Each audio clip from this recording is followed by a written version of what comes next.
ولو بسط الله الرزق لعباده لبغوا في الأرض ولكن ينزل بقدر ما يشاء إنه بعباده خبير بصير وهو الذي ينزل الغيث من بعد ما قنطوا وينشر رحمته وهو الولي الحميد.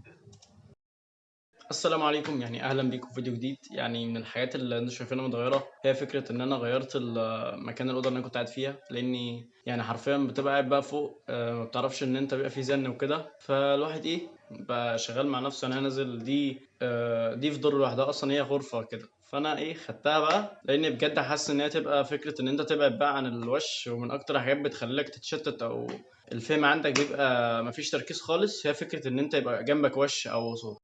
أقم الصلاة لدلوك الشمس إلى غسق الليل وقرآن الفجر إن قرآن الفجر كان مشهودا. الساعة تقريبا داخلة في واحدة، في موضوع كده مهم جدا جدا كنت عايز اتكلم عنه، وهو فكرة المزاج، اللي هو فكرة الهوى في الاساس. ان انت هواك اكترية الاوقات بتلاقي هواك هو اللي مضيعك، او نفسك، او مزاجك، هو كل ده لما انت مثلا بتيجي تركز بتلاقي نفسك انك مثلا ما بتصحاش ان انت تبدأ شغلك بدري او يومك بدري، لان احنا كلنا في الفترة دي خدنا بقى اكيد، في ناس كتير خدت اجازة. أنا الحمد لله خلصت الترم التاني، ان شاء الله داخل بقى فرقة تالتة، ربنا معانا وربنا معاكم جميعا. في ناس كتير بتاخد بقى بتاخد الاجازة دي، بتاخدها ان هي مثلا ما بتستفادش منها، ممكن تاخدها لعب او تاخدها مثلا راحة وما تعملش اي حاجة خالص. وده بص في الوقت اللي زي دلوقتي، انا شايف ان انت لازم تتعلم لك اي حاجة او تاخد لك حاجة. بص، افرح براحتك او استمتع بالاجازة براحتك، بس انت هيبقى عندك وقت كتير، فانت حاول تستغله، او حاول تستغل جزء منه ان انت تتعلم اي حاجة هتفيدك كمجالك او كحاجة انت بتتعلمها. ومن اكتر الحاجات بقى اللي بتشغلنا عن الكلام ده هو فكرة المزاج، لان انت بمزاجك المزاج بيضيع لك كل اللي انت فيه ده. اولا ان انت ادمنت خلاص ان انت قاعد على الموبايل، وان انت خلاص الموبايل ده بقى شيء اساسي في حياتك، وكل بقى الكلام ان انت عايز تشتغل او تحقق اي حاجة، فانت خلاص اصلا ضيعت كل ده في الهوا. في فكرة كده، في آية في القرآن في سورة النازعات: بسم الله الرحمن الرحيم،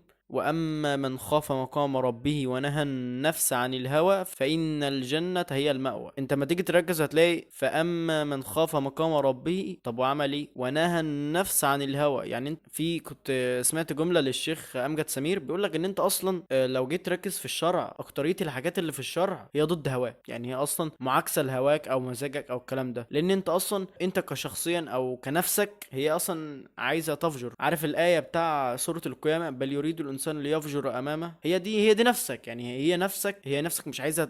بص، هي النفس اللي عندك دي اماره بالسوء، بس هي مش عايزه تخش النار، بس هي عارف فكره ان هي جاهله بالحاجه دي او بتعمل وخلاص. هي دي الفكره في النفس. انت مثلا نفسك دي لازم انت اللي تربيها، لازم انت اللي تعرفها او تجبرها ان هي تعمل كده، لازم انت اللي تبقى سايق نفسك. في ناس بتلاقي الشيطان ونفسهم هم اللي سايقينهم، تلاقي نفسك عمال غرقان في الذنوب، وغرقان ان انت ولا بتذاكر ولا بتعمل ولا شايف مصلحتك، وغرقان ان انت تتكلم على ده وتتكلم على دي، وعمال كل ده اصلا ذنوب وانت مش عارف اصلا، وانت فكر ان انت كده. انت مش حاسس معنى الدنيا. هي كلنا يعتبر غافلين عن معنى الدنيا. بتلاقي نفسك بقى ان انت على طول نفسك غلباك في الهوا بتاعها، ان انت اي حاجه عايز تعملها بتعملها، اي حاجه ان انت عايز تنام بتنام، اي حاجه عايز تشتغل لا مش بتشتغل، بتكسل، بتقول ان كده كده في الاجازه.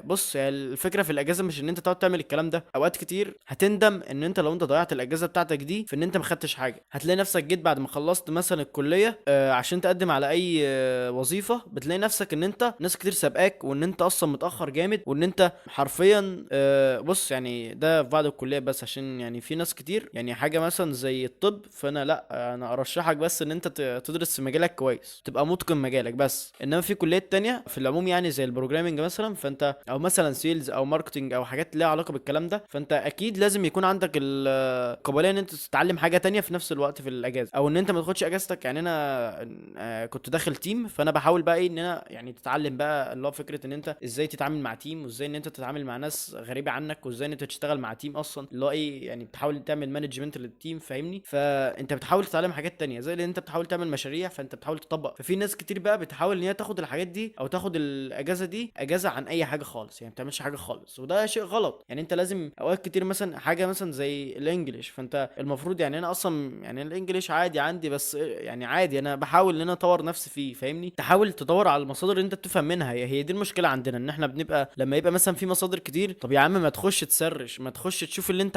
انت اللي فاهم من ايه. انت الفكره ان انت ممكن يكون المصادر الكتير دي كلها جميله وشرحها كويس وبتفهمك المعلومه والتوبيك اللي موجود عندك، بس انت ممكن ما تفهمش منهم. يعني انت ممكن تفهم من واحد وما تفهمش من التاني، هي دي طبيعه دماغك. انت سرش شوف ايه اللي انت عايزه. يعني احنا عندنا اصلا مهاره، في مهاره اسمها السيرش. يعني انت المهاره دي مهاره بص عظيمه جدا ان انت تتعلمها، مهاره السيرش. ان انت لما تحتاج اي حاجه تسرش، اي حاجه تسرش، اي حاجه تسرش، لان دلوقتي في العصر اللي احنا فيه انت الحاجه بقت موجوده قدامك، بس انت مش عارف تستغلها او عارف تاخد منها منفعه، وده شيء غلط. يعني انت الحاجه قدامك، فانت حاول تشتغل على نفسك. هي الفكره ان انت تشتغل على نفسك وتسرش. كان زمان بقول لك عشان بس ان هو ياخد معنى من كتاب او ياخد كتاب ينسخه، بقول لك بيسافر بلاد عشان ياخد كتاب. انت دلوقتي بس بضغطه زرار بتنزل الكتاب PDF عادي وينزل عندك على الجهاز في كام ثانيه بس. فاحنا دلوقتي في حاجات كتير بقت متسهله لنا، عارف ان في حاجات كتير الصعاب، بس الفكره ان انت تحاول تاخد الحاجات السهله تشتغل بيها. يعني انت تسهل على نفسك الدنيا، يعني طالما الدنيا فيها حاجات كتير سهله عليك لا اشتغل. واكيد لازم الدنيا فيها صعوبات، يعني دايما في صعوبات، دايما في حاجات هتقابلك، دايما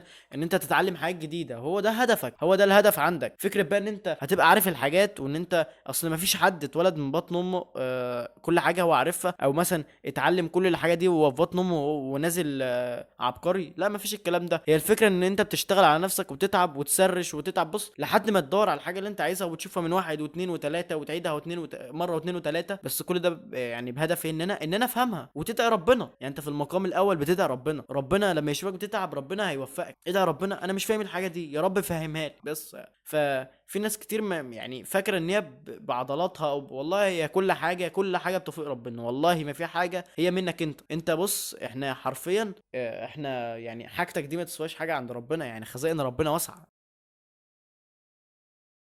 ومن الليل فتهجد به نافلة لك عسى أن يبعثك ربك مقاما محمودا. عاملين يا شباب؟ يعني الساعة دلوقتي تقريبا داخلة في 11. المفروض انا لسه عامل قهوة، يعني المفروض الحمد لله اشتغلت شوية في الفترة بتاع الصبح دي. فالمفروض دلوقتي ان انا عندي يعني شوية حاجات كده المفروض اعملها. ففي يعني موضوع كده نشرب بس بق قهوة ونكمل كلام. من الافكار اللي حابب ان انا اتكلم فيها هي فكره ان احنا احيانا بيبقى عندك افكار مثلا او حاجات كنت بتعملها كانت بسيطه، بتبدا ان انت تفقد الاحساس بالحاجات البسيطه اللي انت كنت بتعملها كل يوم دي، وحرفيا ممكن تحقق لك مثلا حاجات كويسه وتخليك مبسوط. احنا بقى كل حاجه عندنا بالذات بعد السوشيال ميديا ان انت بقى كل حاجه عندك عايزها اكستريم. يعني انا مثلا كل حاجه انت عايزها تبقى افضل حاجه. طب ما ترضى بالحاجه الكويسه، لا هو انا عايز افضل حاجه. لو جالي مثلا حاجه كويسه، وظيفه كشغل، كمثلا ان انا عملت جزء في يومي اشتغلت فيه، كعملت اي حاجه انجاز في يومي مثلا، انا لازم بالنسبه لي لما احقق التارجت اللي هو اعلى حاجه ممكن تتخيلها، لما انا بالنسبه لي لو حققت جزء صغير فانا خلاص انا كده ما حققتش حاجه. وده مفهوم غلط جدا، وحاسس ان احنا المفروض ان احنا نصحح المفهوم ده. يعني انت المفروض مش لازم كل حاجه تبقى بيرفكت فيها، مش لازم كل حاجه تحقق افضل حاجه فيها. انت فكره بس ان انت تشتغل على نفسك وتحاول ان انت تستمتع. يعني في ناس يعني اللي هو عارف فكره ان انت مثلا كنت كوبايه القهوه مثلا انت كنت ممكن تعملها كل يوم، دي ممكن تديك طاقه تبقى عندك. لا دلوقتي انت بقيت عايز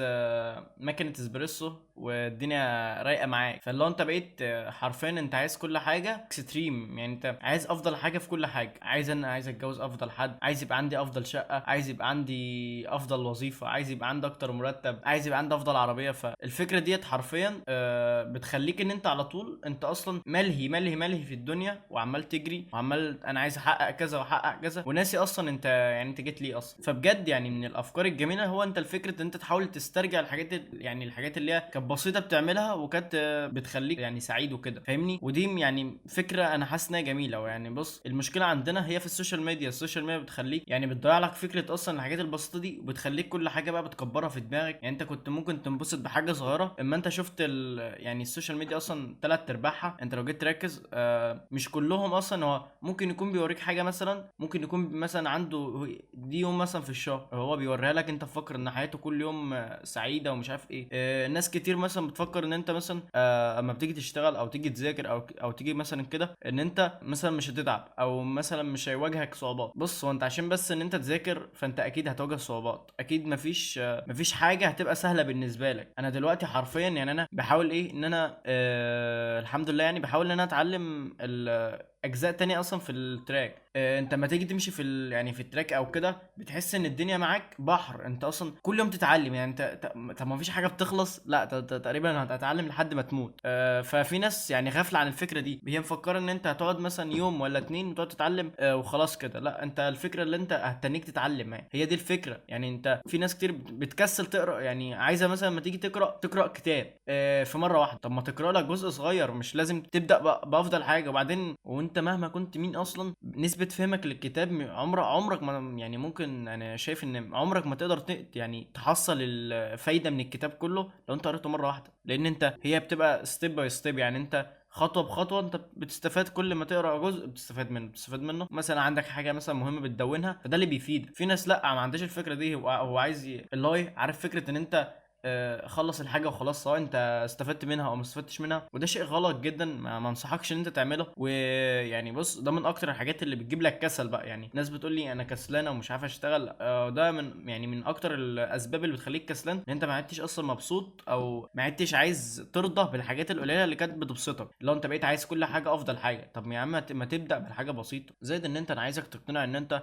يعني الفرص اللي هتجيلك في حياتك طول ما انت عايش الفرص هتجيلك كتير. يعني حاول تتنيك شغال، انت بتسعى.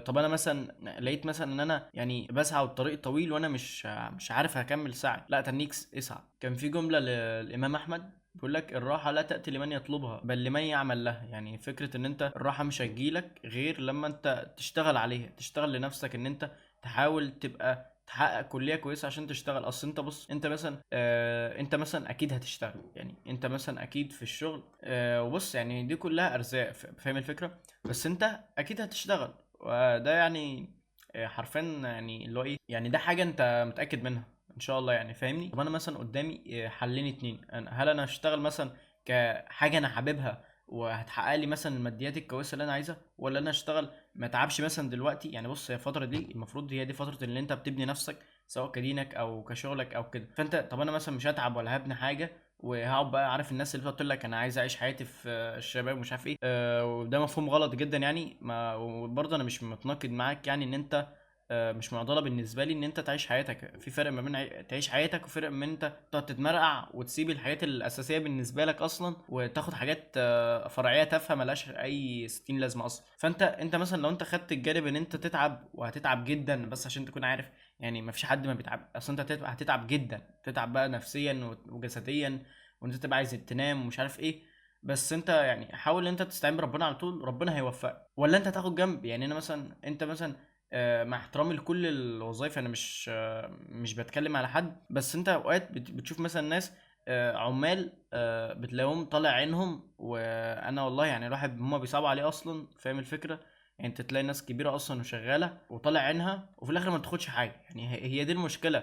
يعني طب انا هل حتى انت بتتجازى على اللي انت بتاخده ده؟ انت حتى مش بتتجازى ماديا بالتعب اللي انت بتتعبه، انت بتتعب وخلاص. فانت طب انت مثلا هتنيك بقى، يعني انت هتاخد فتره البناء دي ان انت هتقعد تتمرقع، هتطلع مثلا انت تشتغل اي حاجه غصب عنك. انت لازم هتشتغل، اصل انت مين اللي هيصرف عليك؟ فانت لازم هتشتغل. فهي الفكره في كده، ان الناس مفكره ان انت دي نصاحه، او انت مثلا كده انت كده بتضحك على نفسك. يعني انت مثلا مش عايز تتعب دلوقتي فانت بتضحك على نفسك، انت بس قدام هتتعب غصب عنك. طب انا ليه مثلا ما اخدش الحاجه بارادتي قبل ما اخدها غصب عني؟ يعني انت فاهمني؟ وطبعا يعني انا عارف ان انا يعني اتاخرت جدا في الفلوجز، بس والله يعني انتوا عارفين بس الواحد يعني بس زحمه الامتحانات عقبال ما اخلص وكده، وزائد ان انت ممكن يعني انا شغال دلوقتي في تيم شغالين على بروجكت وكده، فبنعمل له اناليسيس وكده. فالفكره ان انت بتبقى مشغول جدا جدا، بس ان شاء الله يعني خير باذن الله يعني. المفروض دلوقتي ان انا ورايا شويه مذاكره. وقل رب أدخلني مدخل صدق وأخرجني مخرج صدق واجعل لي من لدنك سلطانا نصيرا.